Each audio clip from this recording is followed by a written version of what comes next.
Hey neighbor, welcome back to ARTV. My name is John, and it's time for a review of something that I guess I would call a massively anticipated sophomore album, but that almost puts it in a box of something we could imagine. This is the unfathomable. It's the superstar Billie Eilish with Happier Than Ever. It comes on the heels of a COVID break that derailed her tour for When We All Fall Asleep. That ended up being one of my favorite albums of 2019, and I just saw so much potential in Billie, not only there, but with the Don't Smile at Me EP, and as Billie set out to craft something more cohesive, a bit more narrative-based, but also expansive, taking on sounds that she had never done before, and with her brother Finneas only continuing to improve as a producer, I guess you could say I was extremely hyped despite the fact that some of the singles were a bit undercooked. Before I continue on with my thoughts on the new Billie Eilish album, I want to take a moment to thank the sponsor of today's video, something that I think you guys will definitely be interested in. It's the music app Picky.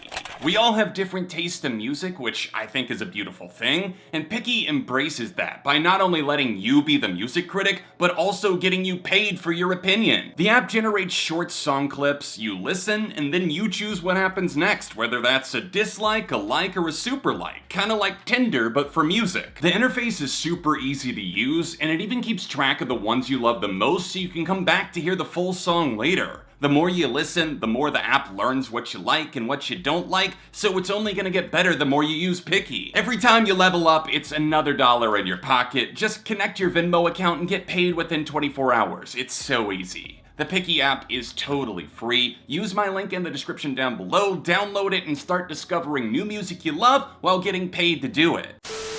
So with the singles I heard before the album being Therefore I Am, My Future, and Your Power, I was kind of wondering how a cohesive album would bloom out of these sonic differences, but somehow they tied it all together. In fact, even a song like My Future, which doesn't really grab me as a standalone song, it hits better in the full flow of the album. Happier Than Ever is of course an ironic title given the darkness at any given corner you could point to. Not that Billie never went for darkness in the past, I mean it's pretty much her entire brand. It's just coming from more of a haunted soul that's experienced the pain of the public eye casting judgment on a scale we could never imagine, and having to come of age while stalkers, media outlets, and even her own fans are picking apart her every move or even mistake. This isn't an uncommon theme to find a popular young artist discussing, but when it's Billie Eilish, I kinda have to lean into that public perception discussion harder, since she's not just a celebrity, she's the celebrity of her generation. I think this album does a killer job at towing the line of direct commentary on past events the public is aware of without making it too obvious. Like, yes, we can walk away and say, this song was about her ex. This one was about the paparazzi grabbing those photos of her and everyone having something to say her body. You'd know that if you watched her documentary. But the best thing here is that I don't feel that she crossed any lines that put an expiration date right on the album cover. As I mentioned, I think Finneas shines with an evolved personality as the album's sole producer. The label backed off and gave them full creative control, and that no-pressure environment really seemed to help foster their natural chemistry in a way that lets them both thrive. Billie's writing soars with Finneas' instrumental work. Finneas' production fits the odd-shaped puzzle pieces exactly where they need to go. They need each other. That kind of codependency is healthy in a musical setting at least, and to be honest, I'm not sure if Billie would have felt as comfortable tackling the more intimate messages she sends on tracks like Billie Bossa Nova or NDA if it were in a different type of studio setting. Although there's absolutely some new leaves being turned over, you wouldn't really mistake Billie for someone else here. You know it's her with the roaring whispers fueling internal flames that eventually burst into a full-blown fireball by the time we hit the title track, which, by the way, why the hell was Happier Than Ever not the closer? Male Fantasy is the weakest song on here, and it just needlessly tacks on another 3 minutes after the perfect bombast, out of nowhere, rock-soaked finale, but then we just kind of wind back down into a porn-soaked abyss that could have at least been placed earlier in the record. Thankfully, that's a rare example of the album's flow coming to a grinding halt. In fact, I find it pretty hard to look away. With much of that shimmery allure coming from the production, it absolutely dazzles, like the light catching the edge of a sharp razor. And people, I'm telling you, the singles, at least the 3 I heard, they're just the tip of the iceberg. It gets so much stronger. Hypnotic trance-like states set the mind to hyper-focus on the culling vibes. There's a lot of electronic drip that occasionally cozies up to the influence of industrial or world beat to really layer up the versatility. I think GOLDWING is a great example of that. It's not that it's just one of the best songs here, it's a glowing switch-up that flips a traditional religious hymn as Billie's voice gets chopped into an addicting vocal sample that serves as the backbone of the entire song. Getting Older opens the door to the album by letting Billie's thoughts shine, and I think it's a really beautiful way of opening up scars, showing pain, and letting the world in, as she admits right at the end, was too afraid to tell you, but now I think it's time. That singular lyric pretty much sets the tone for everything else beyond that rabbit hole, and I'm genuinely impressed at how immersive this album is and the way that it keeps your attention despite running on for almost an hour. There's a trifecta of back-to-back song moments that complement each other exceptionally well here, with those being I Didn't Change My Number and Billie Bossa Nova, GOLDWING to Lost Cause, then Not My Responsibility into Overheated. Number starts with a jolt thanks to the sound of a growling dog, and I love that. It's weird, but it almost kind of promises how cutthroat she's planning to get without directly screaming at the audience. Billie comments on someone who's no longer a part of her life with little remorse. It's very passive-aggressive, but I have to say, who cares all that much what's being said when the instrumental is straight up burning a fire in my speaker? The kicking drum sample guides the ship like a captain obsessed with staying on course,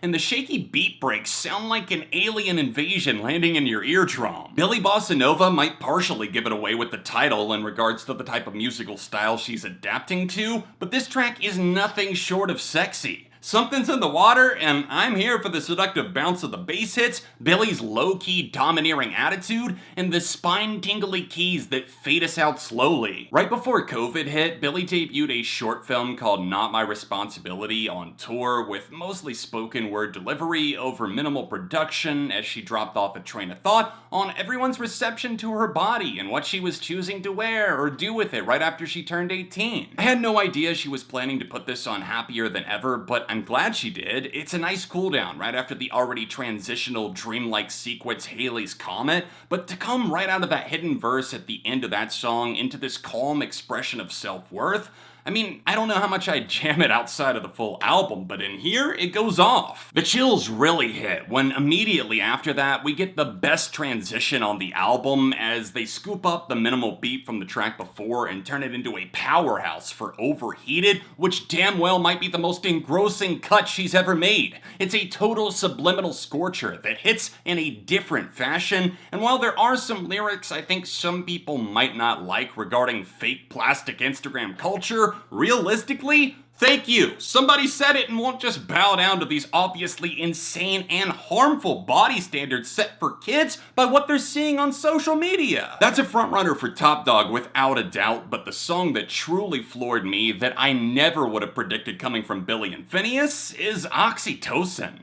This almost sounds like the love-drunk older sibling of her previous hit Bad Guy, but with grimier production and a cascading in-your-face beat that refuses to stop hogging the spotlight, and I'm so fucking glad it does. God, this song just sounds like two sweaty bodies colliding in the bathroom of an underground sex club. It's insatiable, and I mean that as a total compliment. Magnetize yourself to it. Even if it doesn't hit right at first, I know it sounds different, definitely give it more chances. Its hard industrial momentum lifts the dirty talk up to an unholy altar like some sort of sacrifice to Eros as the night grows darker. This time around, Billie's in the driver's seat, not of a car, but of a spacecraft, or at the very least something capable of leaving the ground.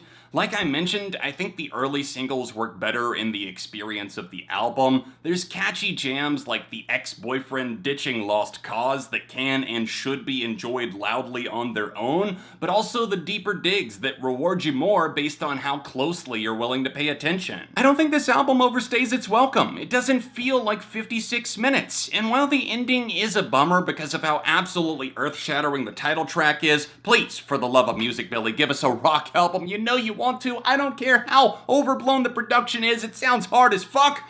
Well, there's just not a ton that I didn't like about Happier Than Ever. Male fantasy should have been cut or rearranged, but other than that, I guess there's just some less interesting moments like Everybody Dies that don't shape up to the heights set by some of the album's strongest offerings, from the emotional Your Power all the way to the mesmerizing Goldwing. It's a rare case of improvement over a massively successful and beloved debut, but here, instead of caving under the pressure, she took the pressure and delivered a diamond. The sophomore album by Billie Eilish, Happier Than Ever, gets a 4.5 out of 5. I want to know, what do you guys think about this blockbuster release? Let me know in the comments down below. Please smash that like button, a like goes a long way, and subscribe if you're new to the channel. If you want to see me talk about Billie Eilish's debut, then tap here for another recent review. All of my socials, including my Patreon, if you want to help support the channels financially, are in the description down below, and I'll be back soon with more on ARTV.